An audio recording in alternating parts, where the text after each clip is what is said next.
Welcome to the 2011 Monash University Pro-Vice Chancellor's Public Debate. Before we begin, I would like to acknowledge the traditional landowners of this land, the Kulin Nation, and their ancestors, past and present.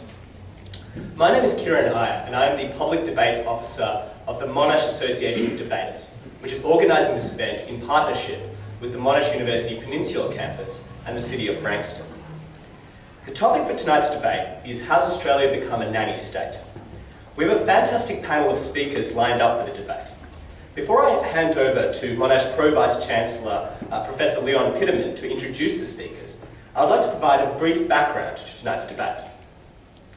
The Monash Association of Debaters, the club which I'm a member of, is a student club at Monash University, which in the last year has won the World University Debating Championships at the University of Botswana and the Australian Debating Championships in the less illustrious Adelaide.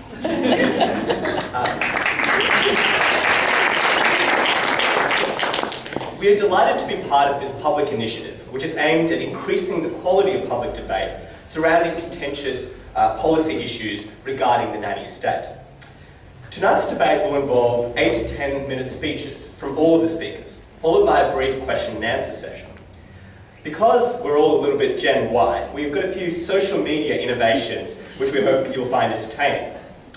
The first of which is that you'll have the opportunity to register your opinion on who is winning the debate. As you can see, some people have done so even before the debate started. And so you can do this at any point by sending a text message to the number on the screen, either with the number corresponding to yes, no, or unsure. And we'll be testing this vote both during and after the debate, and standard call charges apply. Secondly, we also have a Twitter hashtag going for tonight's debate. And in trying to rip off Q&A, we'll be displaying selected tweets as the speeches continue. And finally, in relation to our question and answer session at the end of the debate, you'll be able to text questions to that number, which happens to be my number. Please don't abuse that privilege. Including your name, the question, and to whom it is directed. And Professor Pitterman will be selecting some of the best questions to be asked to the speakers. So without any further ado, I'd now like to welcome the moderator of tonight's debate, Professor Leon Pitterman.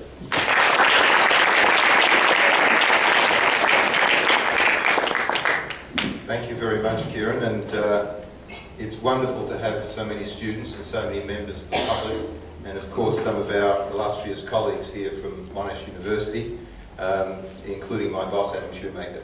Thanks for coming. I must tell you that I'm a very, very bad timekeeper.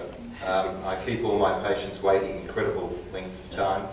I don't think I've ever turned up on time to a meeting, but tonight I have a bell, and the bell symbolises power. And so beware, both the affirmative and the negative. I'm going to keep you to 10 minutes, with a bell at 8 minutes and another one at 10 minutes, and then you just simply expire.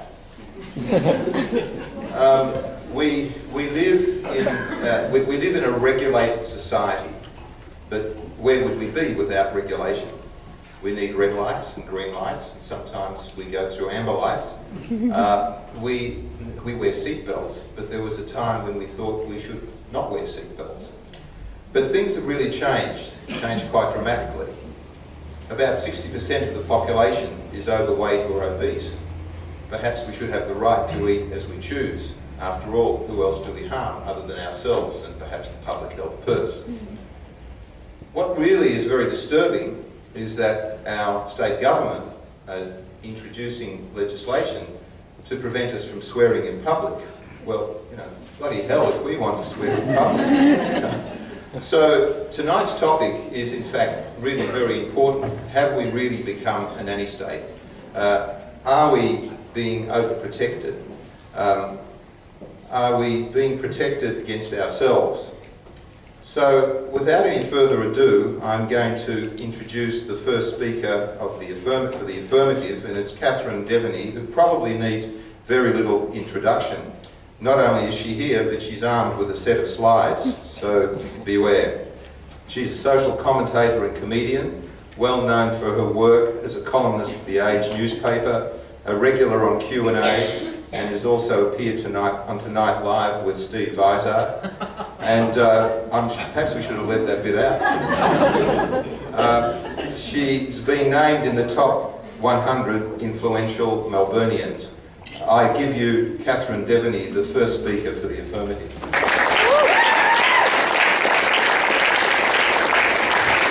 Thank you, Your Honour. It's my great privilege to be here tonight and to introduce my esteemed colleagues, Mr Tim Wilson, who is the first to my right, who'll be speaking second, and Mr Chris Bissett. Please give them a round of applause. And remove any item of clothing if that's what you feel. Because, let's face it, we are living in a nanny state and I don't really like it. I'm sure that none of you do, so I think it's about time to show them what's what. Australia's not only becoming a nanny state, it's leading the world in being Auntie Funbuster. Not so long ago, Australia was the lucky country. She'll be right, no worries. Keep your hair on, nervous Nelly. Have a fag, don't worry about the helmet. Seatbelt, what are you, some kind of poof? Not anymore. Now we are the country that is change resistant, risk averse, and has a morbid fear of failure. We have lost all ability to think for ourselves thanks to a virus called the nanny state. Sure, we could talk about the 83% of Australians who believe we should legalise voluntary euthanasia. You know, it's legal in dozens of countries and yet it's still illegal here. The Australian government still insists they have the right to say how long people will suffer and continue to describe the subject as divisive. If 83% of agreed politicians should have their wages doubled, it will be described as a mandate. Same-sex marriage is another subject described by the media and the powers that be as controversial, despite 80% or so of Australians believing gay marriage should be legalised, which it already is in 40 countries and states. Yet the Australian government knows what's best for us, who it's okay to love. Heaven forbid we let the gays get married, seeing as the straights have done such a great job at it. Look, I don't believe in marriage. But I do believe that same-sex couples have the right to marriage because I believe that marriage is a mistake that everybody has the right to make. But look, basic human rights are trivial in the face of the real catastrophe. You know what I'm talking about. It's crept up on us and now it's too late. I'm talking about the epidemic of global warnings. So allow me to look at my notes, and here we are. We're all going to die, so you better just get over it. Okay, now a lot of people think that the global warnings epidemic started with the McDonald's soup that we all know about. Somebody got some coffee from McDonald's, poured it on themselves, said, ouch, it's hot, and sued the pants off McDonald's for burning the pants off them. Now, look, quite frankly, it didn't start here, but if you live in Melbourne and you buy your coffee from McDonald's, you deserve to get burnt, as far as I'm concerned. Next up was Starbucks coffee, who were not to be competed with. Not only did they say, you know, it's hot, they said, careful, the beverage you're about to enjoy is extremely hot.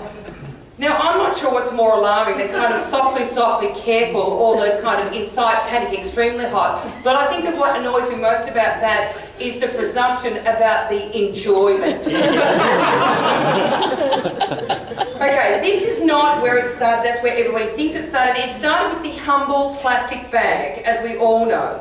And if you all remember that little sign that we all saw on the bags, first place in the world to have it was Australia, and it said, "This bag is not a toy. Please do not tell my children. I've been wrapping them up and giving them as presents for about 14 years." Listen, don't knock it till you've tried it. You can end up having a pretty bloody cheap Christmas, alright? So, look, my kids are the only ones sitting on Father Christmas's knee saying, "What I want for Christmas is a bigger bag with a picture on it." Okay, so this is where it all started, this epidemic of global warnings. Now, if that wasn't enough, they also had to do the pictures. Just in case you're an 18-month-old toddler and you couldn't read the instructions, you could see that very clearly and know not to put your head on the bag, or in the bag, or behind the bag, or through the bag. Okay, now the Batman cape. This is my son Charlie. He was 3 years old, and he asked me for a Batman costume. Now, I am the mother of, I have 3 boys. I'm the mother of boys, and I know it's hard to believe, the actual size 8 figure. But I do have 3 boys, and there's upsides and downsides to living in a normal household. I mean, the upside is that I do feel like a princess. Downside is that my toilet smells like an animal enclosure. I have learned a few things. Having 3 boys and a trampoline has taught me to call an ambulance as soon as I hear the words, "Watch this guy." And it's also made me want to get a t-shirt printed that just says, "Where have you looked?"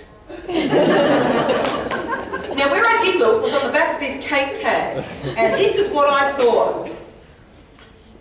Danger. The ability to fly. Okay, anybody here with little girls? I'm just wondering if the little nurses' outfits have written, "Warning, this outfit does not give the wearer the ability to insert a catheter."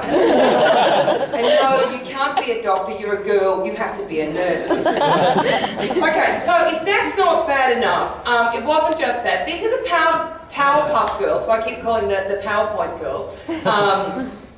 And there they are, they're the Powerpuff Girls. Now they are 3 little girls with superpowers who are going to save the world before dinner, and by the way, they're animated and they're not real. You can get an outfit for these girls.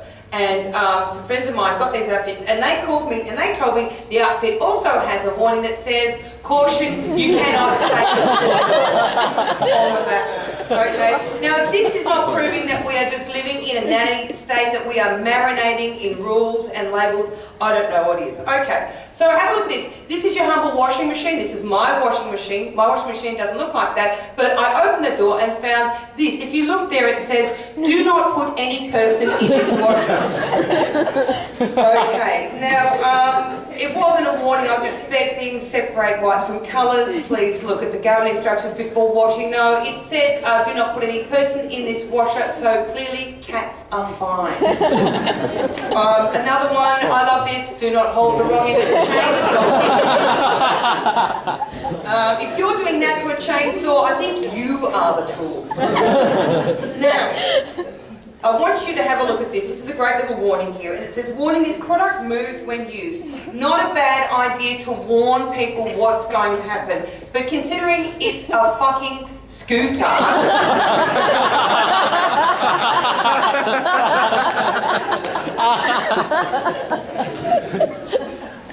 Now, screwdrivers, when you think about screwdrivers, what do you think about? Fixing a bike, maybe putting up some shelves, okay.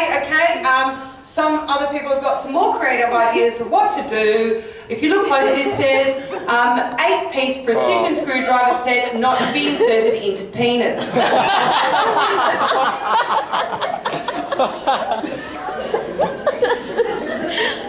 They don't call them Phillips head for nothing. Okay, now this is quite good here. If you look closely, it says, "May cause drowsiness. Alcohol may intensify the effects. Use care when operating a car or dangerous machinery." Not a bad idea, apart from the fact that this is veterinary medication for dogs. Okay? If you've got a dog that can drink and drive and operate heavy machinery, this dog doesn't need a pill. It needs to be a contestant on Australia's Got Talent. Okay? Now, apple people who need apple people are the luckiest people in the world, and don't they love their apples? They're crazy for them. They want to eat with them, they want to sleep with them, they want to marry them. They're crazy for their devices. Check out this "Do not eat iPod shuffle." I myself love my iPhone, but I couldn't eat a whole one. This is not a bad idea, quite a good point. This is not a life-saving device, and it's good to have that on things so you know what they're meant for and what they're able to do, apart from the fact that it was on this item, which is clearly not a life jacket, but just a fashion accessory. Dress it up with a scarf, dress it down with a whistle and a bell to attract attention. This is an iron. I don't know whether you've seen, they always say do not iron clothes while wearing them. This is a curling iron, which alarmingly, every single curling iron has this warning on it: "For external use only." It's a hot writing here, or is it just me? This you may not recognise. It's a letter opener. Came out of this package that says, "Blades are extremely sharp. Safety goggles are recommended." Okay, I suggest the only one who needs safety goggles when they're opening a letter is Kyle Sanderland. Now this is a forklift, and it's a great little forklift, and if you look inside there's a warning, and look closer, it just says, "Avoid death." And if you didn't know what death was, they've given you a picture. So finishing, I suggest that in this nanny state, everything should be labelled "if you do not use if you are an idiot," and that should pretty much save everything. So to finish up, welcome to the nanny state, where every day is feel free to state the obvious day. Life is an extreme sport, get over it. I'd like to finish with my favourite quote: "Life is trouble, only death is not. To live is to undo your belt and look for trouble." Thank you.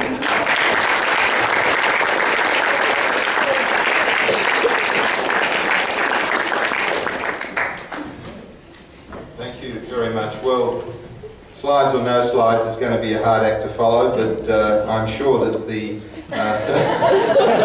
first speaker on my left will be up to the task. So let me introduce the first speaker for the negative. It's Sue Peninsula, and she comes with a very impressive pedigree. She's the Victorian Greens MLC, currently serves as a parliamentary whip and acting president of the Victorian Greens. Importantly, and this is the point I really want to stress, she has a master's degree in environmental science from Monash University. A long history of advocating for the rights of workers, and was coordinator of the ACTU's National Occupational Health and Safety Unit from 1997 to 2004, first elected to Parliament in 2006, joining Colleen Hartland and Greg Barber as the first Greens selected to the Victorian Legislative Council. So if nothing else, the Victorian Greens have had a good plug. So over to you, Sue.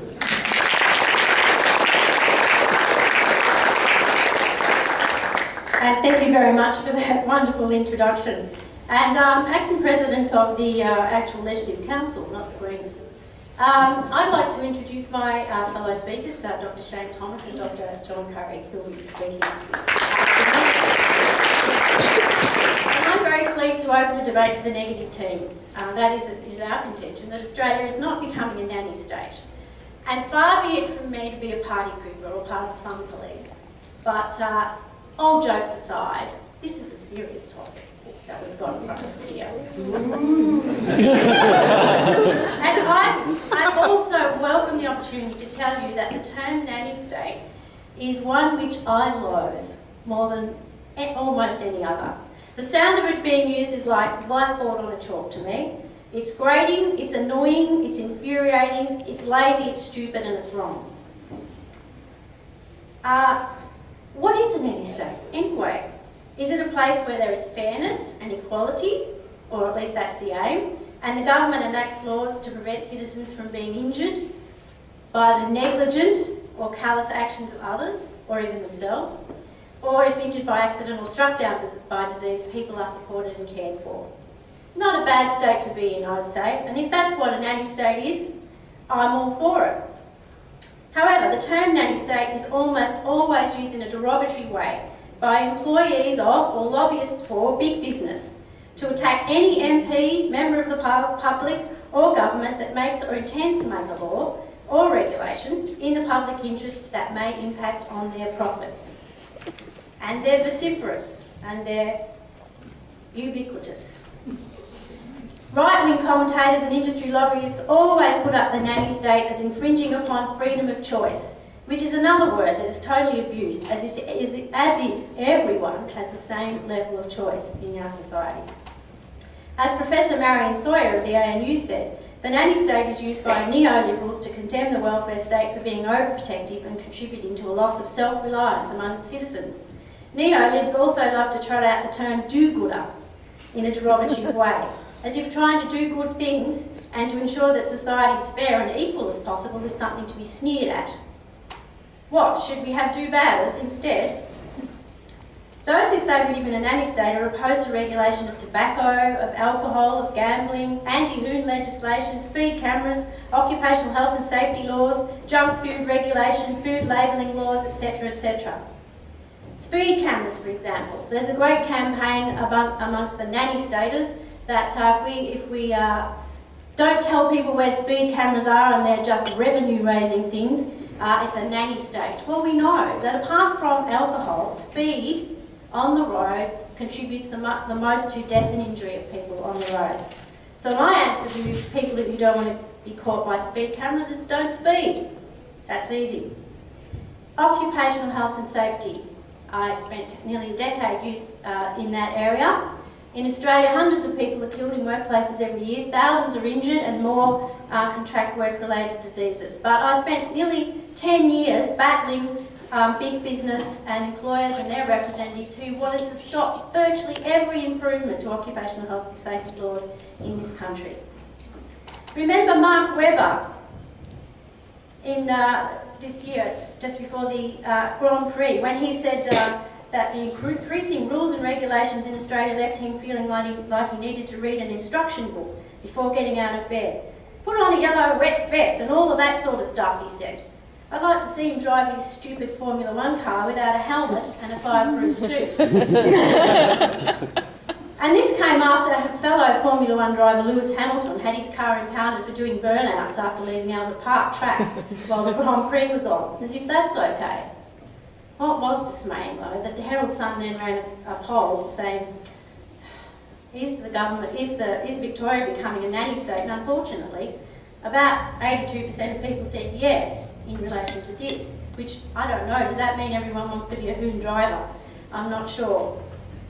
Imagine my dismay when just yesterday I read in the Herald Sun Vox Pop regarding smacking children. Some of you may have seen this, where one of the 5 people that were stopped on the street and asked their opinion said, it should be entirely up to each parent what they do to their children. It shouldn't be up to the state. We don't need any more of a nanny state. That's of course what drew my attention to this quote.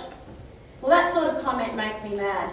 I'm mad because the stupid slogan is being used by ordinary people, passed down from the right-wing think tanks and big corporations. But has this person really thought through what they're saying? Parents should be able to do what they want to their children. This can't be right. Some parents neglect and abuse their children. Should the state not intervene? Who protects children from bad or abusive parents? Is this person saying that bad luck, if you were born to bad parents, they should be allowed to do what they want to you? Is it a nanny state that the Consumer Affairs Minister today announced a clampdown on the sale of flammable children's clothing? Should it be allowed to be sold? Should negligent parents be able to use to buy flammable children's clothing, or should the state intervene to say, well, we shouldn't allow that sort of clothing to be sold? Those who are always going on and on about the nanny state are also in the small government low tax cheer squad. They oppose the super profits tax on the mining industry, which instead of profits going into the coffers of largely overseas owned mining companies, it could be used to provide health benefits to the people of public benefits to people of Australia who own the resources that are being mined. They are also behind the hysterical opposition to the carbon price, which is a price on the emission of greenhouse gases, which is causing all of us across the world harm. The issue of climate change and the urgent need to do something about it is completely lost in the din about the carbon tax. They are, however, in favour of lowering taxes for high-income earners and business, and we're in favour of the GST, the burden of which falls greatest on people of low and fixed incomes. The truth is that taxation should serve 2 main purposes. One, to provide basic services for a civil society and the private sector will never provide in a universal and equitable manner, such as education, health, public transport, police and other emergency services. And secondly, to redistribute wealth to ensure that societies remain as equal and fair as possible. While Australia has not entirely lost sight of this, over the past few decades, Australia has become more and more unequal. Think about the rising pay of CEOs and others in senior positions, and the stagnant, if not falling, in relative terms, wages and conditions of ordinary workers and the average wage, and a growing number of the working poor in Australia. On 7/7 this morning, during the conversation about what's going on at present in the UK, a Twitterer tweeted, "Everyone knows that inequality is bad for everyone. Tax the rich so that we can provide the fundamentals." This warmed my heart because that tweeter is right. It is up to the state, that is, the combined, pooled efforts of the citizens to ensure that the fundamentals are provided.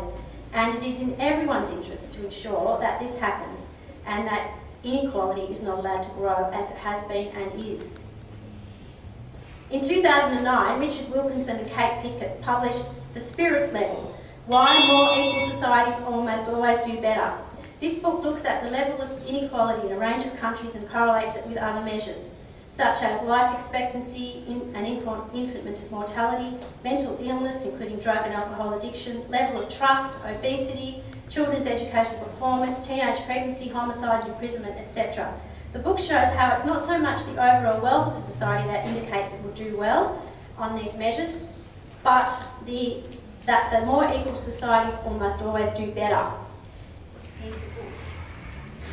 I recommend this book to you all, The Spirit Level. This can only be achieved where the state does intervene to ensure there is equity and fairness. That's not to say that very poor countries don't, of course, do very badly on many of these measures, but often this is not just because they are poor, but because of the level of inequality is so profound in those countries as well. Try Somalia as an example of a no-nanny state. The free marketeers who claim that a free, largely unregulated market, as if it's a sentient being, will distribute goods and services to the benefit of society. Well, that's worked very well in the past 3 years. As the markets were more and more deregulated, especially in the US, and all sorts of dodgy practices like packaging up debt and selling it on increased, and there was little regulation of the lending practice of banks, we went into what I call hypercapitalism, where levels of household and corporate debt and speculation became unsustainable and a crash was inevitable. Who had to bail out the banks if it was not the nanny state? And still the neoliberals rail against regulation of markets, the lack of which got us into the trouble every time, be it in the 1980s, the 1930s, 1989, 2008 or 2011. A Twitter to Q&A on 25th of July summed it up. Nanny state is the phrase you use when you don't give a stuff about others.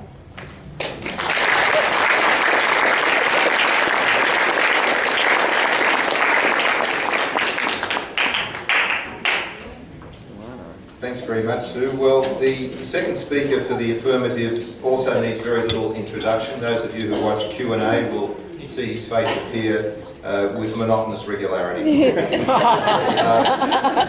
Tim Wilson is the Director of Climate Change Policy and Intellectual Property and Free Trade Unit at the Intellectual Property and Free Trade Unit of the Institute of Public Affairs.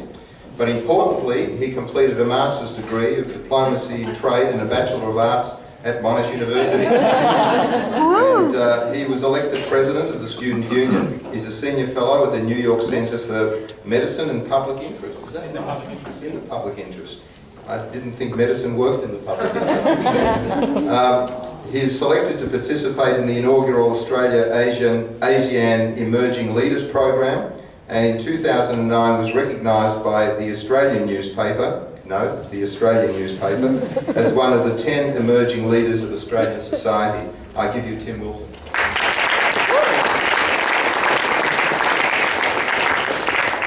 Thank you, Pro Vice-Chancellor, and thank you all for attending this evening. As one of those poof-wearing seatbelt wearers, I just want to say how proud I am to stand here tonight and stand up for your rights and your way to live your life, and that you are the best person to decide how to live your life. And before I say anything else, I'd also like to thank Sue for her contribution. Firstly, The Spirit Level. Go and read a copy of it, then go and read from the Centre for Independent Studies, the competitor of the IPA, their deep criticism going through every different dimension about why the Spirit Level is wrong, if you're interested. It was a fascinating speech, Sue.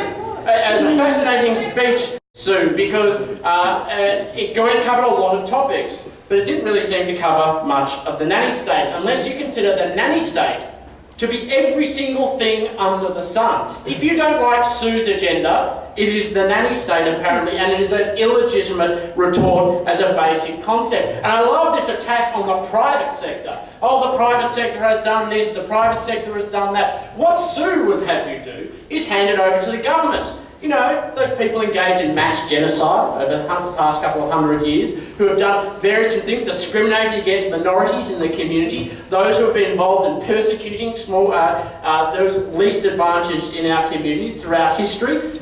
If you want to support her on that, go nuts. Are we in a nanny state? Yes. In fact, it barely needs to be debated as a concept, because a nanny state exists. It's only the extent to which we are down that path. Nanny state is about incrementalism. And how much of a nanny state do we live in? And even if you disagree with me on that concept, take the words of Nanny-in-Chief Nicola Roxon, our current health minister, who said on Q&A earlier this year, "My press secretary rang up on the weekend and said, 'Look, I'm really sorry to disturb you, but I just had a phone call that I thought was a hoax with someone saying, would we call a summit on safe planking?'" That is the issue facing our health minister. And eventually it goes on about how various different things, how she decided she wanted to do this, and she recognises that she gets called Nanny State Nicola Roxon, but even she would draw the line and say that that is too far and that is a nanny state. But I'd argue it goes much deeper than that and occurs when government decides it knows better, as Sue would like it to be, for individuals on how they should live their life.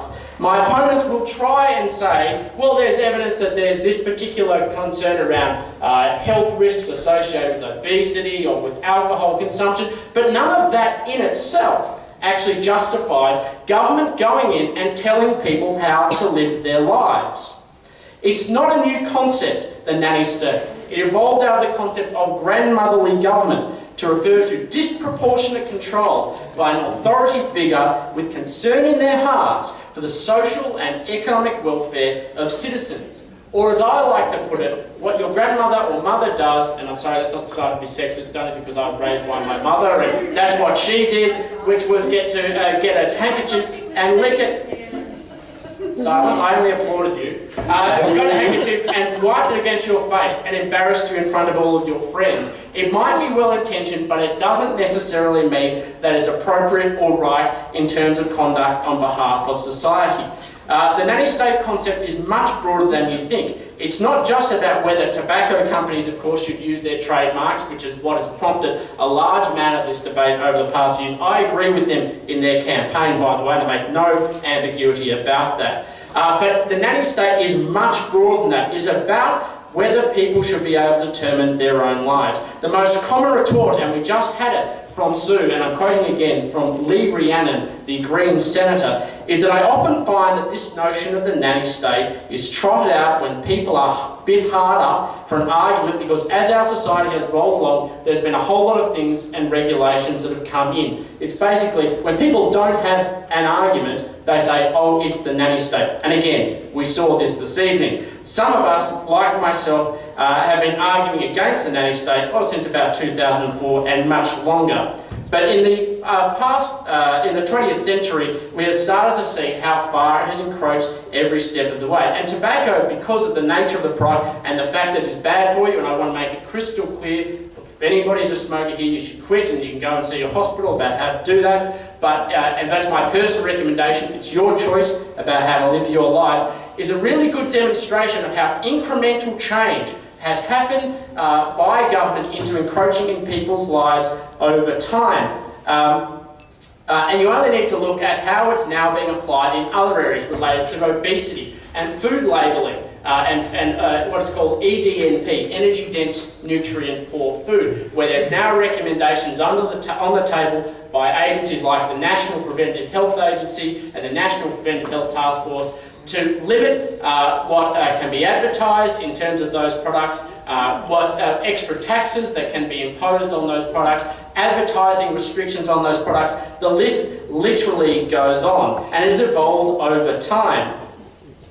And the people arguing for it are also the same in terms of transferring from working on tobacco products onto other types of products in the community. Go and look at the Obesity Coalition Task Force's website, and 2 out of the 3 major advocates to deal with obesity challenges directly previously worked, and it says on their CVs, primarily focused on tobacco products. So there is a direct lineage and correlation between what has happened here and how it is now being transferred into other sectors of the community. I'm conscious that I have a limited amount of time, but fundamentally the nanny state is an affront to our democracy. We live in a time where liberal values rightly, have been successful in letting people live their lives how they choose to, against the coercive. Coercive meaning they can tell you exactly how you are to live your lives by government. The nanny state reverses that trend. It argues that government knows better,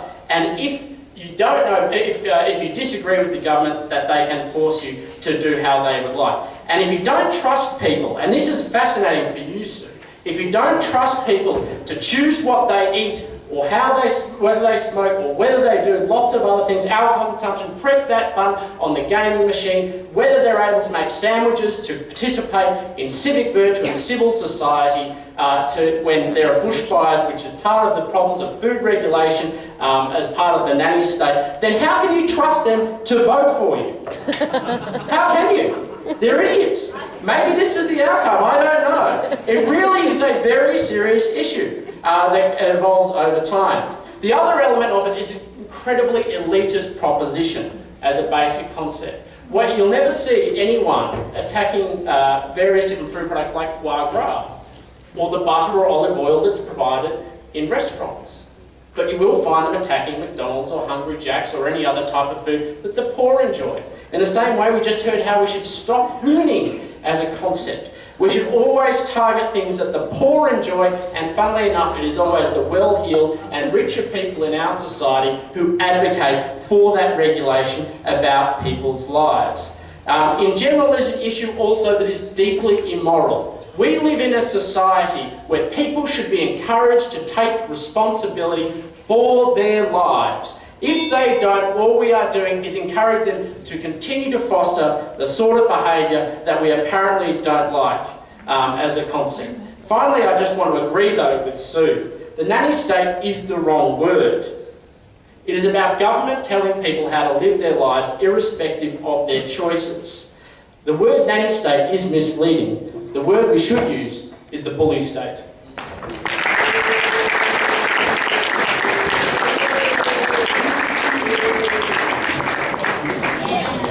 Very much, Tim. Some 12 or 13 years ago, my then 90-year-old father-in-law came home one day looking absolutely elated. I said, "Why are you so happy?" He said, "You know, Jeff Kennett is a wonderful man." I said, "What's so good about Jeff Kennett?" He said, "Well, I go to the casino, I get $5 free chips." I said, "What about the fish?" He says, "Chips, you idiot, to play, to gamble. If you're over 75, you got $5 worth of free chips." Our next speaker for the negative is Professor Shane Thomas. I must declare a bias. Shane is a close colleague of mine at Monash University.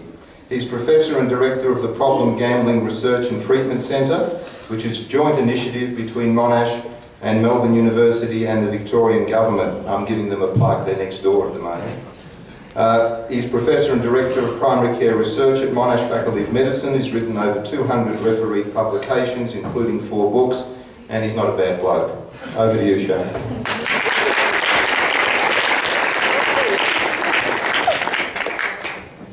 Well, after that introduction, I sound really boring, so I'm going to change my act. I'm very sorry, Leon, I don't actually have any Monash degrees, but I'm going to enrol next week. Now, I just want you to know that I spent minutes on my preparation for this talk. But obviously a lot more time than my opponents here.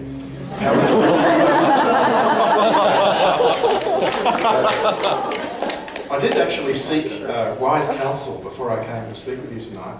And my wife said, no slides nor fart jokes. So you could be very pleased that I'm not going to do any of those. And my younger son mentioned, use Wikipedia, Dad, it's a real winner. So I did.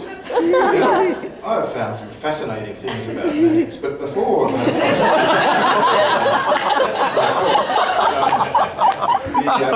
thought we should have a little nanny poll. So how many people here are actually nannies? And I'm actually, right, okay. Well, you'll be pleased to know, this is direct from Wikipedia, so it must be true. The professional nannies are certified in cardiopulmonary resuscitation, fluent in first aid, and have a degree in child development. Now, I find this very puzzling. Who, therefore, is left as nannies? Now, given that 2 people only put up their hands in response to that question, so that means most of us are in fact not nannies. So therefore, why are we talking about that we have a nanny state? Nanny states are in fact very few and far between. Now, I thought actually I might finish my talk at that point. You know, it's such clearly a winning argument. But in case there are some people who are yet to be convinced, I thought I might actually elaborate a little bit. Now, I actually will quote from Nanny McPhee and Mary Poppins because I think if we're talking about a nanny state, we actually need real nannies here. Now, I also consulted the Super Nanny site. I don't know if you've seen this. It's kind of a legalised torture of children. And I discovered something that I think is really profound. It said, saying well done to your child is the very best way to promote her good behaviour. Notice it's gendered. Keeping a reward chart makes sure you both stop and recognise when she does things right and gives her something to aim for so she keeps it up. So I hope that as part of tonight's activities that you will go home and generate your own little rewards charts and fill in this, you're going.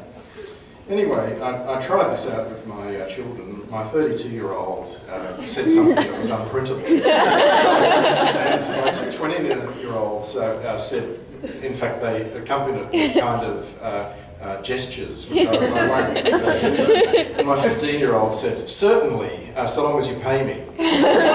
So I'm not so convinced about this. Now, I'm actually going to be serious for a moment, because I'm going to talk a little bit about gambling. And I just want to sort of point out some statistics, sorry about that, about what's happening in Australia with gambling. Recently, we had a review. The Australian Productivity Commission did a big review of gambling, and it discovered that we have about 160,000 Australian adults at present who have problem gambling, and about a further 350,000 who are vulnerable to it.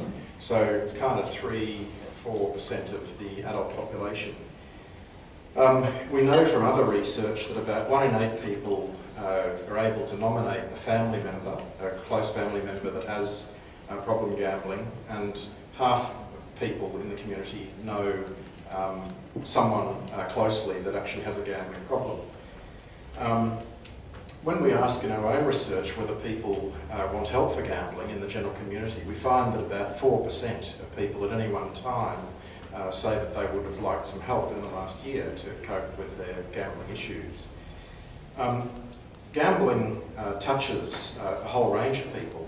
In fact, I qualify in all of those components in terms of knowing people and having family members. I also have been touched by gambling in a different way, which is where I have been president of a charitable trust that is actually a research organisation. And in fact, our business manager embezzled $500,000 from us, which was very, very unfortunate because in fact that money was largely donations, and so the money that should have been used for good works in heart health research in fact was not. Now, I suppose what I would say about that is that I would suggest to you that some regulation in these circumstances is appropriate. You know, that if we're arguing that we want a free society, we don't want nannies, Actually, I think we do in some circumstances, and I think that's one of the circumstances that we do. Now, I noticed, in fact, with the other speakers that we had some mention of drinking and you know, how we should be free to do that. And I'm all for that. But of course, one of our very important regulations relates to drinking and driving. Now, when in fact I was growing up, I remember vividly the Herald Sun had a campaign. It was the 1024 campaign, because that's how many people in a year croaked it as a result of driving injuries. Now, I believe we're down to about 230 in the last year or so in Victoria, and that is directly as a result of regulation, appropriate regulation. So I absolutely agree with the notion that we should have freedom to choose, but it needs to be responsible freedom, and we need to, in my view, constrain some activities. So if we're talking about the nanny state, how can it be that we have hundreds of thousands of people in the country who are impoverished as a result of bad choices that they're making?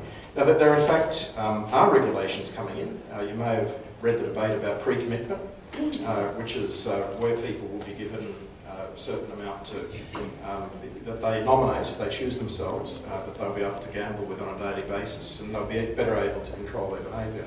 But to conclude, because I'm getting the bell there,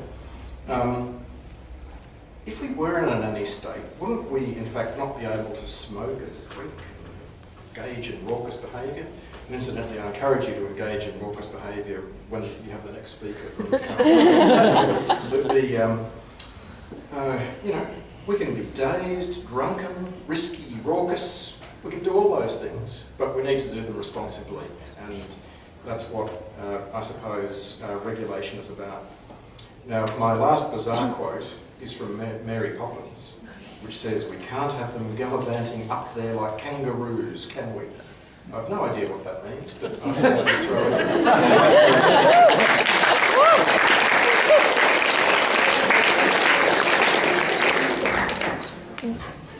Thank you very much, Shane. Now, the third and final speaker for the affirmative is Chris Bissett, and I dare say also the youngest member of our panel, or both panels for that matter. But let not youth belie his talent. He's a second-year arts law student at Monash University, and at school he was selected to represent Victoria in the National Debating Championship. Earlier this year he won the 2011 Australian Debating Championships and was named the Best Speaker. At the recent Australasian Debating Championships he was named second Best Speaker in Australasia. Who was the first? His girlfriend. And this was a tournament of over 400 participants. It was his girlfriend, was it? It was. You're destined to a life of suffering. Over to you, Chris.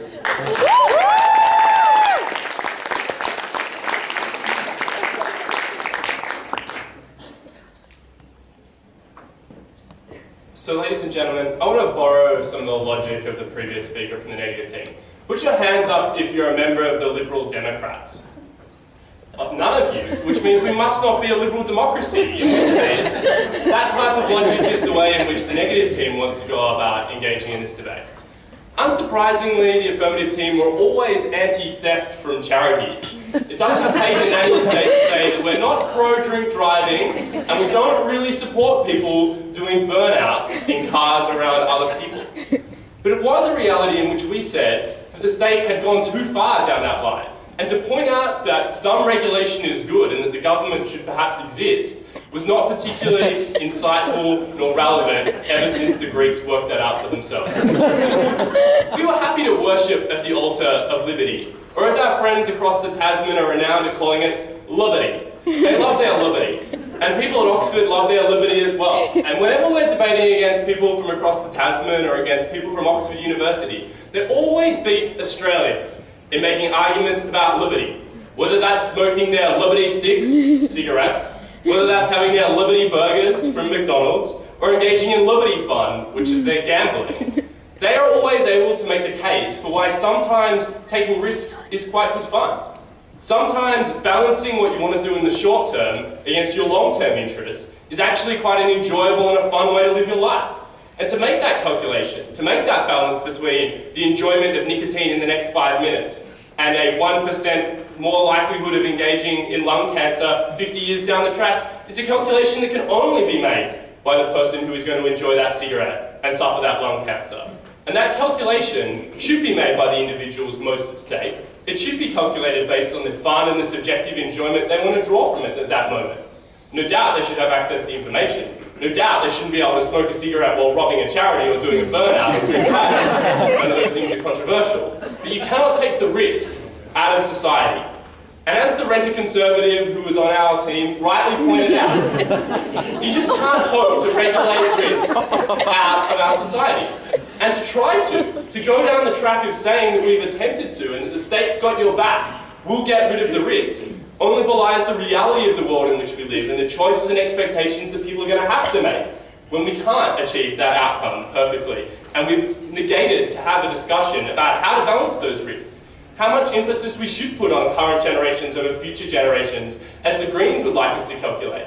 But we haven't had that sophisticated discussion because we keep on reverting to the government telling us what to do. So on the affirmative side, we support the Steve and Terry Irwin model of Nanny. That is, live and let die. Let your kids get pocket up. Go about it. Calculate those risks and estimate it, and let them wear whatever they want to the Logies. Let's look at this debate around two issues. Does the government do things better than the alternative? And secondly, how much is too much government? So there were three sort of broad challenges that were put to us about what the government needs to do. They need to provide equality, they need to provide services, and they need to regulate against harm. The problem being is we never heard why governments were good at doing those things. We never heard why elections that are fought on multiple different issues in hugely complicated policy decisions between sides that have an incentive to oversimplify and demonise the other side's policies ever lead to good decisions. Why do governments dictated by democracy and elections that happen once every 4 years make effective decisions?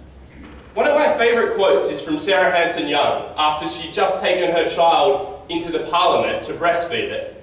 And she arrived back at Adelaide Airport and the waiting media asked her, "What do you think the voters of South Australia are going to think about this?" And she, knowing the voters of South Australia very well, replied, "Well, we'll find out in 6 years' time, won't we?" The point being that if any South Australian voter remembered what happened 6 years ago, let alone the past 5 minutes, she would be particularly surprised.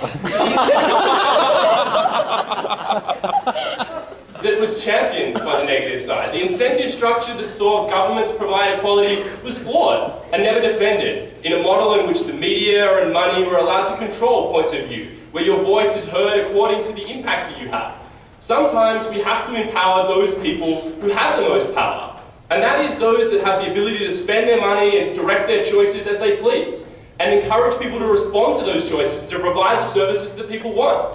And when we reward people for the work and the time that they do and allow them to spend the money that we choose to use as a measurement for that hard work as they please, that's when you truly see needs met and wants satisfied, by people who have an incentive to do what they can to provide those needs and those wants at the cheapest possible price. And that was why when it came to service provision, we think private corporations and individual freedom do serve those better. Because when you see an incentive structure and a profit motive that leads people to provide those services, you do see them provide it. And niche markets are the best way to make a fortune. An ability to rent, seek and see a gap is an opportunity to make a lot of money. So providing services to minorities that other people can't provide or haven't thought of yet is a good way to go about providing things to people, and has worked over the many millennia that we've tried it. So, what about in regulation? We recently had a debate about whether or not anti-discrimination laws actually work. And a side that was put by those who oppose anti-discrimination laws is that if you choose not to like having women in your workplace, that's fine, but your company will be disadvantaged. If you choose to limit your potential workplace pool to 50% of the population, when over 60% of graduates from our esteemed university are female, then that's your loss. And those people who realise the value of having women in the workplace will benefit, and those who fail to do will drift on into the obscurity of the next board meeting. And that was a principle we were happy to support. and that we said works best. When you allow those who recognise the skills and the successes, the needs and the wants, and the spending power, and the desires of people within society, that's when you see companies and private individuals meet one another's needs, not when you empower the government through elections that were inherently flawed, and by that virtue, you didn't hear them defended by the other side of the House. So how much is too much government? Because this is inherently a debate not about whether or not we have some regulation or no regulation. This debate is about when we cross the line, when our regulation moves into having a nanny state, when we start determining people's choices for them. So how do we go about working out which choices to coerce and which choices to allow people to have? The first and most obvious reason why we would limit someone's choice is if it had harms to others. And for that reason, we're anti-theft from charities.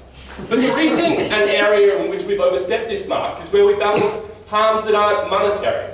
It's where we say, where does freedom of speech start and end? Where does offence start and end? Hearing words has never caused harm in any individual person. Hearing words does not make you feel pain. Your reaction to the ideas and the way you process them makes you feel uncomfortable when you hear words or pictures that are offensive. But that harm is generated by you and your reaction to those words and that freedom of speech.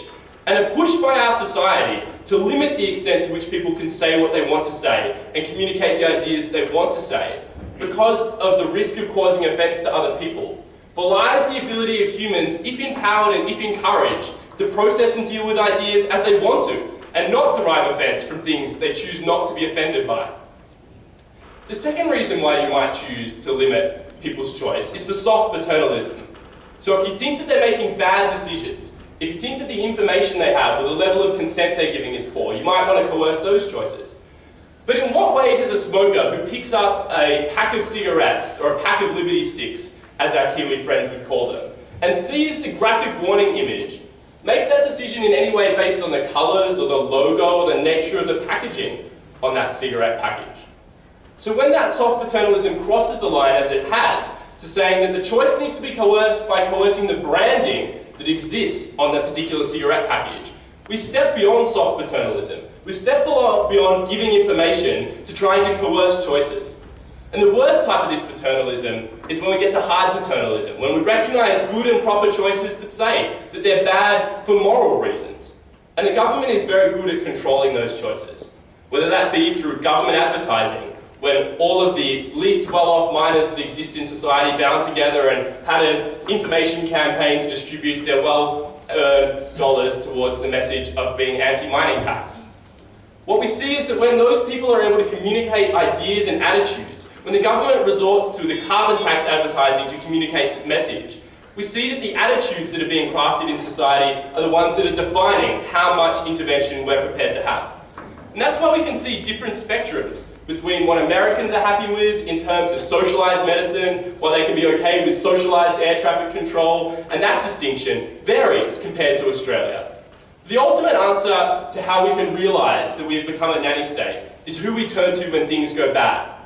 When Mitt Romney says that Barack Obama has destroyed the economy, when people say, David Cameron, cancel your holiday and come back, when people expect the finance minister to be on hand whenever the ASX takes a tumble, we recognise that our problems in society, we turn to the government, and we expect the government to fix those problems. And we stop looking at our individuals and people within society to fix those problems, and therefore we've lost our skill and our ability to do that. And that's why the affirmative takes this debate.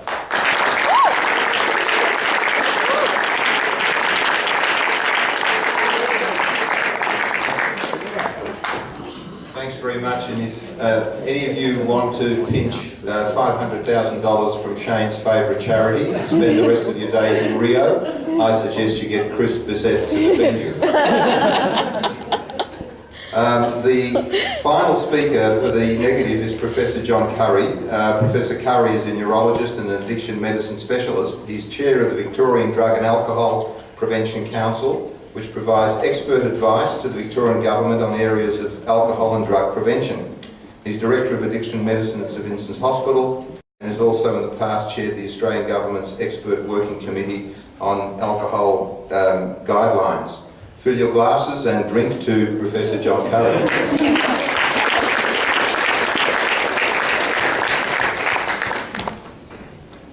Thank you. The word lack but apologist is perhaps acceptable. Just think of it, lickspittle for the tobacco industry, lackey for the liquor industry, lackey for rapacious big business. What better than to be an apologist for those? It makes you sort of feel that perhaps you're even sorry that you're speaking on the affirmative side and defending these industries. It makes you feel you're probably a little guilty about trying to get up there and protect the industries which are causing the harms to our society. You didn't have to worry, though, about the first speaker because that was a content-free zone.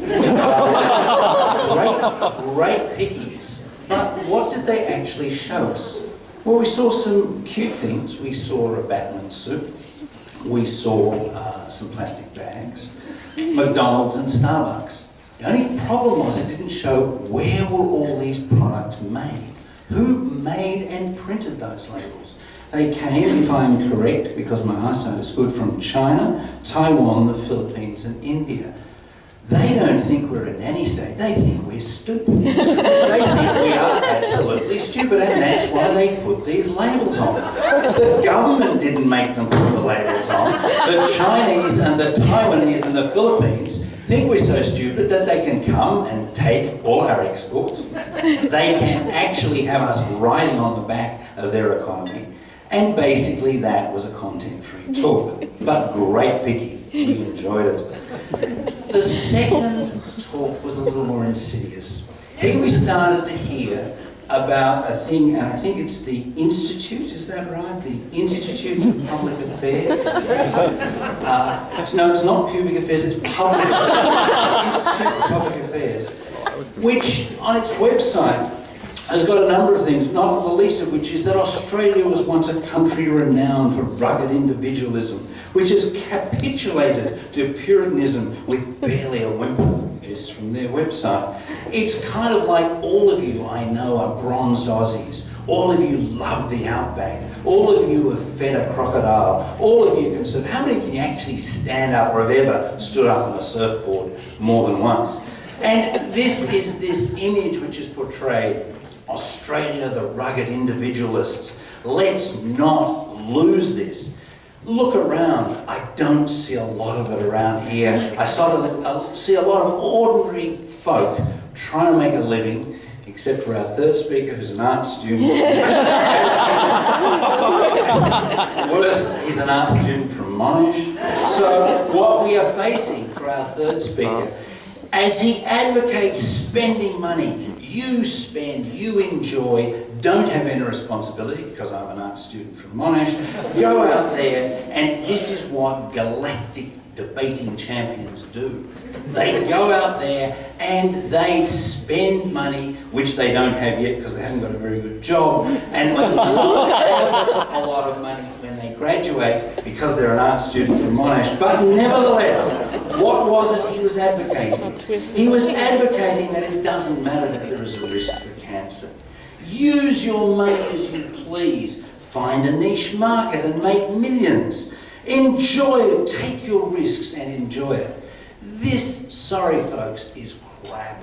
Now, this is just the typical nonsense that you would expect from a second-year Monash art student. So what we've got there is two fluffy bits with a deep and sinister middle. It's kind of like a shit sandwich. Two very fluffy bits at the beginning and the end. And the deep, sinister plug for the tobacco industry, lickspittle plug, which sits in the middle. So what is a nanny phrase? A nanny phrase, a nanny state. It's this hackneyed, cliched phrase regularly used to attack health groups and governments trying to actually look after the population. And who uses it usually? It is interest groups. It is big business interest groups who, if they are not brought to regulation and control, will very simply, rapaciously turn this earth into a junkyard, as they do in most of the countries where they are not controlled. $15 billion a year. Alcohol, drugs, tobacco, gambling, cost our society. So what do we get as an answer when you've got addicted?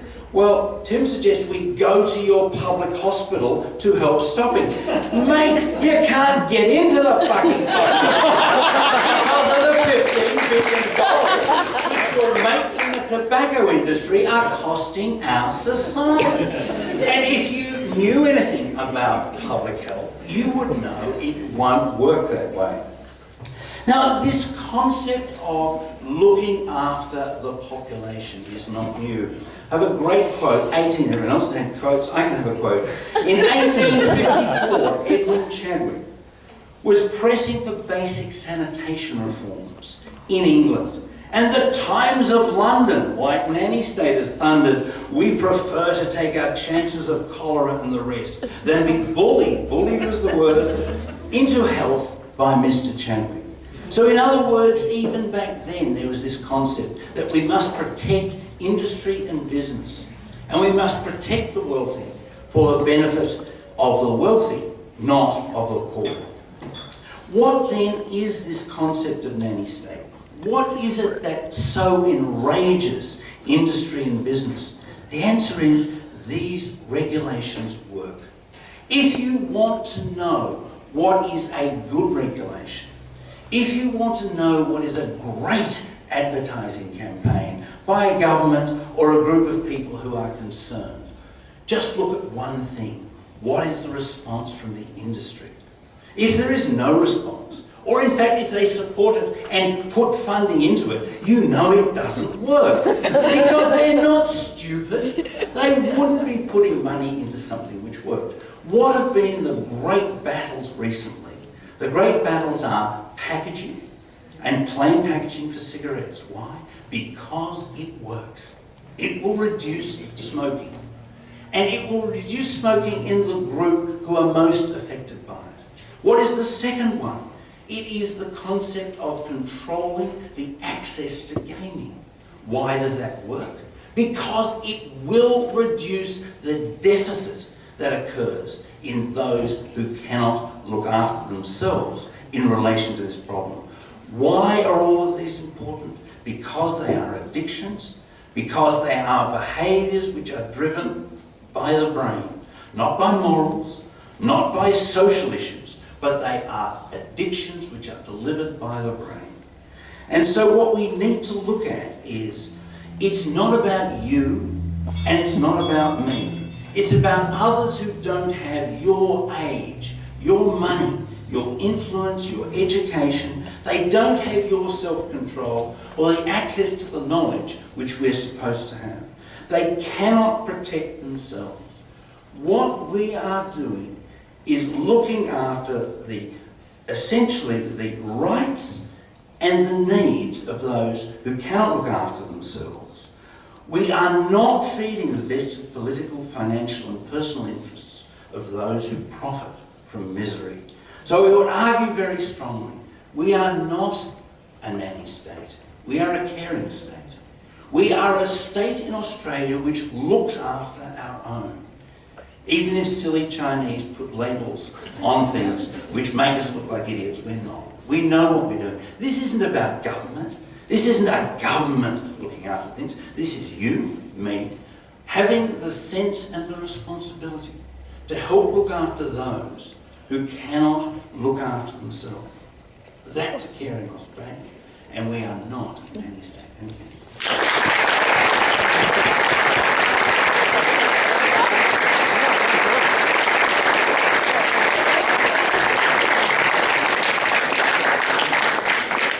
Well, that concludes the case for the affirmative and the case for the negative, but we're going to have now some question time. But perhaps before we do, if we could have a look at some trends. Some have the worm, we have the snake. How's it going?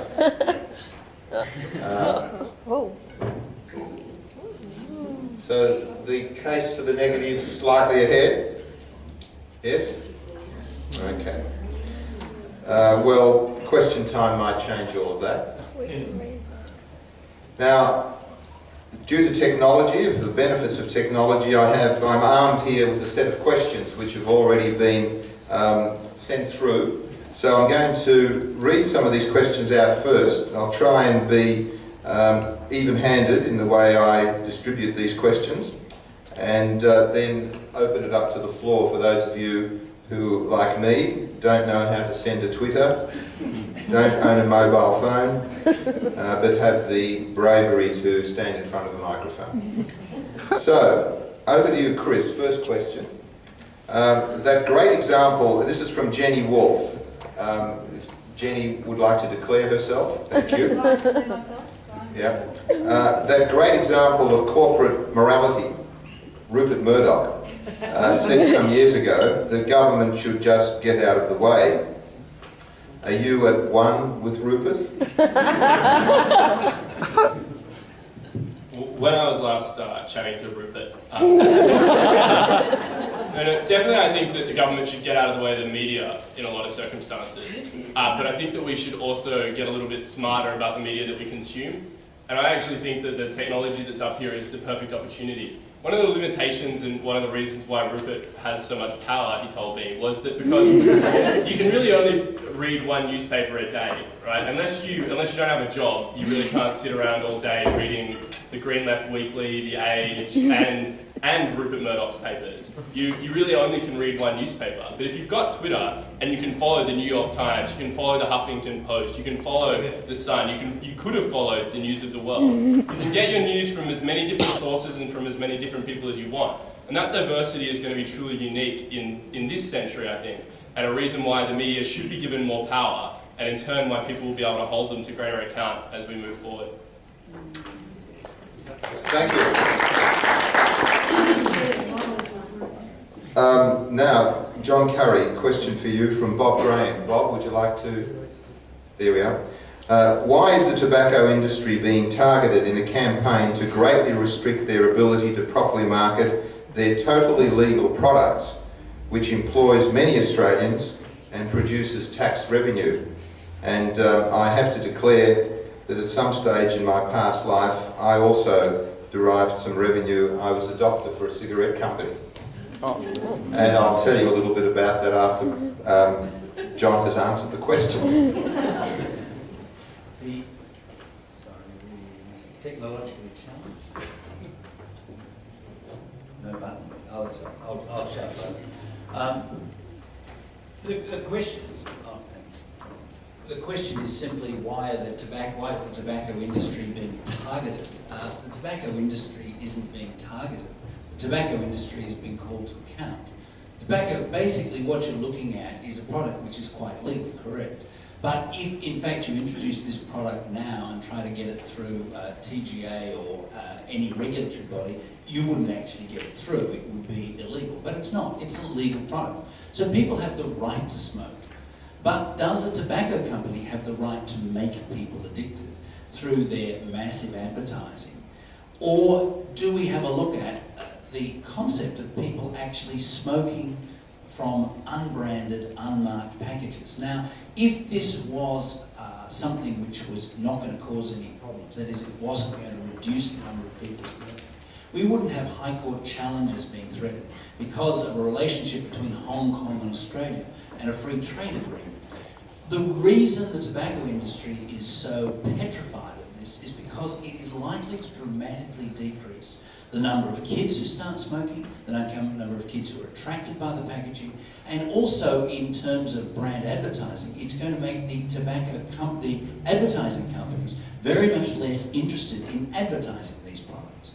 So what's going to happen overall is that you are going to have a drop from probably about 16% of people who smoke to approximately 8% will be the effect over the next 10 to 15 years. Now that is a drop which is going to save thousands of lives. But, you know, as the affirmative said, they don't give a shit about that. What it is going to do is basically also save the health dollar, which means that when you want your hip replaced or your lungs replaced because you've been smoking, or your heart valve replaced, or your coronary arteries done, there may actually be more resources because we don't have so many people suffering from the effects of tobacco. So, in a sense, what we are trying to do is simply reduce the number of people who smoke. And any way we can do that, be it a price challenge, be it the advertising, or be it anything which basically stops the uptake, and that's a very insidious thing, which is the uptake by young underage people, which is the favoured target now of the tobacco industry and its advertising. Anything we do to stop the addiction, and it is an addiction to nicotine, will in fact improve health funding, will improve the health of Australians, and will eventually reduce the damage which tobacco causes.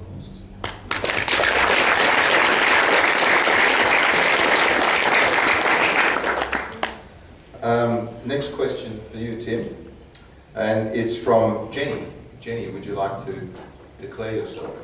Well, it could be me again. It could be you. G'day, Jenny. Jenny, you're prolific. Why isn't the Institute of Public Affairs called the Institute of Private Affairs? That's actually quite simple, because I'm not sure this actually has anything really to do with the nanny state. So, am I going to get another question that relates to the topic? No. The Institute of Public Affairs. Yeah, I've got another one for you. Okay, it was founded in 1942, and we're the world's oldest free market think tank, and we believe that free markets and free society are in the public interest, and that's why we're the Institute of Public Affairs, and that's what we're proud of. Fair enough. There's a follow-up one. Oh, shoot. Yeah, while you're on a roll here. So this is from Jared. Yeah. Doesn't packaging on cigarettes and junk food allow consumers to make an informed choice? How can you make a choice without being clearly informed of the consequences? Do you mean packaging in the general sense, or because packaging includes labelling? Like I was talking more about like the health risks, the health information on junk food and that type of thing, and Well, there are a couple of points to this, which is no one is against, in principle, all labelling. For instance, we have labelling that currently sits on the side of various types of food products, which say what the saturated fat content is. They're mandated legally, people can make a choice about that and everything else. The question is, should you obfuscate responsibility further and say, this should be in the hands of the government? One of the favoured ones I get to talk about by a lot of anti-obesity campaigners is traffic light labelling. Everybody understands what that is. Very simply, something gets a green. If the government says it's okay, you can eat it based on certain set of standards. Amber, if you should only eat with a certain amount, and red, which is you should eat in very rare circumstances. If you impose that type of labelling, you directly encourage a consumer to say, I will not take responsibility beyond looking at what is on the front of a packet to decide whether it is good for me or not. That is deeply immoral and creates a very dangerous situation where consumers don't bother to look firstly for more information about their consumption choices, which is necessary for people to make genuine and informed decisions, versus something that's there that provides them with information and allows them to then take their free choice, but puts the onus back on them because it is their life.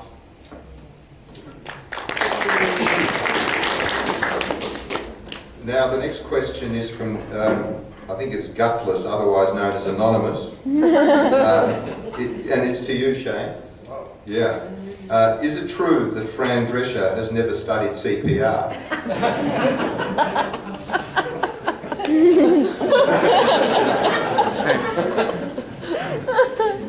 That's a bit of a technical question. Most definitely, I'm not qualified to be a nanny under the Wikipedia definition, because I don't have a degree in child development, so I'm a bit of a washout. So that's all I've got. I'm sorry. Everybody hear that? No, people at the back didn't. You'll have to give them the benefit of this microphone. Oh, we got the weak microphone and they got the strong microphone. Coincidence. That's right. Well, you've got to balance things up. As I was just saying, that in relation to the old CPR question, I suppose a bit of a CPR poll. I mean, I did actually do CPR on an old guy at North Melbourne Station a few years ago, which was terrible because, in fact, I'd done my first aid stuff about 10 years ago. And you know how you have that little inner voice that sort of speaks to you in moments of high stress? Well, what mine was saying is, you are crap. You're killing this one. Why didn't you do your renewal? And if I'd done that, I would have been qualified to be a nanny. So, I'm told actually, because you're not supposed to know these things, but I actually have a friend who's a triage nurse where he went and he survived. So I tell you what, that's a double miracle. As Leon will tell you, my clinical skills are very modest indeed. So that's it. That's all I've got. I noticed that the two female members of the panels have been let off the hook on this question. We can't allow that to happen. They've been sitting there politely, waiting for some probing questions from any of you.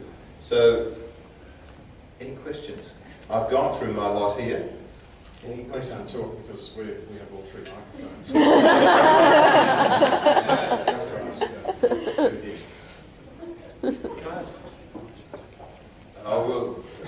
I'm not sure what the rules are. That's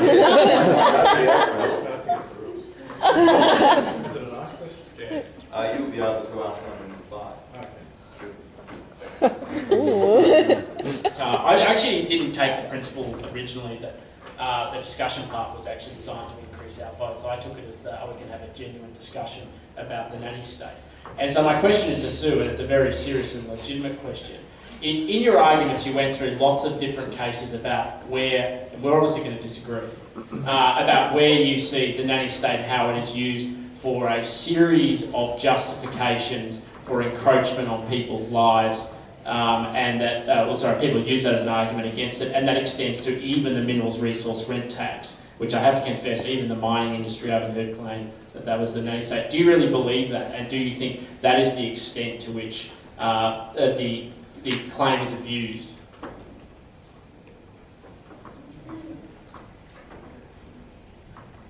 I'm not sure I totally understand the question, but if I could perhaps restate what I'm saying, Sure. which is that what John called apologists use the term nanny state when they want to attack measures that are brought in, such as what John and Shane have been talking about, in order to protect the public health or protect welfare, or to, as I was talking about, my main thing, which was to create a more equal and fair society, which, of course, the more equal and fair a society is, the more opportunities people have. In fact, the less equal a society is, the less opportunities most people have, and only the people at the top levels have the opportunities. And that's what's in the book that I was talking about, Spirit Level, and in so many other books. And that's the argument that I was making, that the apologists use that derogatory term in order to attack measures which are in the public interest. We have the right to ask a question of a member of the other panel who has not yet had a question.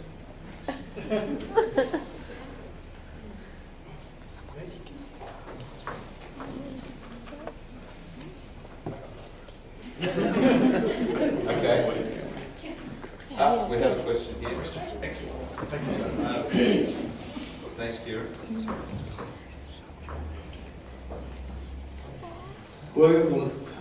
Whoever wants to answer.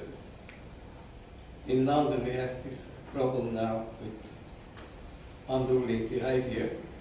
Is that because people are frustrated that they've been too much in a nanny state, to control, or is it the reason that there is not enough control over people and that this is going to happen if you don't have any type of regulation? Well, I have to regulate the responses.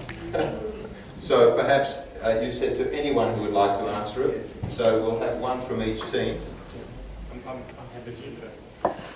I saw those riots, and I think that there's an important part of the serious side of the nanny state which has not really been addressed here. That there's been a lot of talk about governments and regulations, and it seems to have been split into a left-right, progressive, conservative discussion. Now, the bottom line is the reality of the nanny state is a huge concern and affects a lot of progressive issues. I mean, as simple as going and filling out a form and having to choose a title from a drop-down menu in order to get through the form, or a marital status. Why do you need to know what my marital status is? Why can I simply be, I'm happy to be referred to as Catherine or Debbie. I don't need a title, and you don't need my marital status. What has that got to do with anything? I live in what we call the atheist kibbutz. At my house there's myself and my partner, a gay couple, and my 3 children. Who we call our gay husband, Michael, and our gay husband has a boyfriend. I think we may have 2 gay husbands. We'll have to have a collective discussion about that. He was very ill yesterday, and he went off to the doctor, this is on Census Day, and was asked on the form what his marital status, and he just wrote in capital letters, gay. Now, you asked about these riots, and I think that what we've got to realise is that part of the nanny state is propping up the disproportionate amount of middle-aged, middle-class, white, straight or straight-acting, God-fearing or pretending men in positions of power with access to control, decision-making, wealth and leisure. And I think it's these kind of issues which are leading to things like the riots. Sorry, I'm standing up so I can see you, sir, because I thought your question was quite excellent. That these things are what's leading to this unrest. That not every kid is getting a kick of the football. And it's been going for a very long time. We're being run by dead guys. If we look wherever we look, if you look into the media, into the government, into the economy, into relationship ideals, into family ideas, to religion, to our court processes, these are all extremely old, thousands, in some cases, and hundreds of years old, and we've grown out of them, and it's time to move on. And so what we're seeing with this kind of unrest, and also with that kind of unrest and the effects around it that you'll find on the end of, talkback callers, blog trolls and stuff like that. These are people having a tantrum with reality, saying we need to hold on to our power, our old structures, because we just don't, we can't cope with change. People are not generally comfortable with change, and people's response to change is fear. Their response to fear is conservatism. But if you do not have any power, your response to this kind of issue is to riot and to kick up and to say, it's time that I got my kick of the footy. I suggest that when there's a building built, they use environmental impact status. And I suggest that when we do any kind of form of human endeavour, that we should use a social impact status and make sure, particularly in positions that have access to power, control, decision making, money and leisure, that we have that it reflects the diversity of our society. 50% male, 50% female, 10% gay, 5%, 1 in 5 suffering a mental illness, 1 in 10 with profound severe disability, 30% with parents from overseas. I want to see single people, I want to see renters, I want to see old, I want to see young, and I think this is why we're seeing things like those riots on the streets. I'm not surprised it happened, to be honest. I'm surprised it doesn't happen more often. And I can tell you right now, there'll be more when that came from, because it's time that the nanny state stops propping up this old structure, which is basically 3 things: government, politics and the patriarchy. This is being dissolved slowly, but not without a tantrum, by atheism, feminism and the internet.